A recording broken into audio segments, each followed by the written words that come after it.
आज छठी क्लास का बच्चा स्कूल से निकल के गाना गा रहा है, जमानत पे आते ही पिस्तल से महंगा लहंगा लाऊंगा, जमानत पे आते ही पिस्तल से महंगा लहंगा लाऊंगा। मतलब क्या सीख रहा है छठी क्लास का बच्चा, जमानत पे आते ही पिस्तल से महंगा लहंगा लाऊंगा।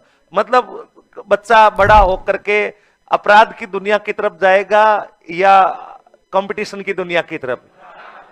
छठी क्लास में सीख रहा है जमानत, लहंगा, पिस्तल, ये चीजें वो छठी क्लास में सीख रहा है। छठी क्लास में रिश्तों में भगवान जाने पारिवारिक रिश्तों के ऐसे ऐसे गीत गा दिए गए, बायरे थारे दो दो साड़ी, एक बुरी एक काली, ये गीत हमारे गाए जा रहे हैं। इसका मतलब अब साड़ियों के प्रति लोगों के मन के अंदर सकारात्मक भाव रहेगा या नकारात्मक रहेगा? नकारात्मक।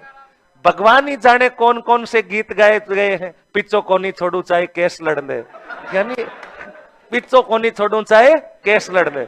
इसका मतलब अगर गीतों में ये मर्यादाएं आई तो उसका प्रभाव संस्कृति पर पड़ेगा या नहीं पड़ेगा? पड़ेगा।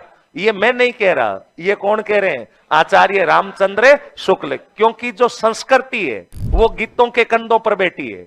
जिस प्रकार कोई छोटा बच्चा किसी आदमी के कंधों पर बैठकर बड़ा होता है, मान लीजिए आप अपने परिवार के किसी बच्चे को खिला रहे हो, कोई भतीजा भतीजी भांजा भांजी, और आपके कंधे पर बच्चा बैठा और आप खड़े होकर के सिगरेट पी के छल्ले बना रहे हो, तो क्या वो बच्चा बड़ा होकर सिगरेट पीने के सीखने की संभावना कम है या ज्यादा है? बच्चा जैसा देखता है वैसा ही सीख जाता है। आप तो छल्ले ही बना रहे हो, पूरे बादल बना देगा।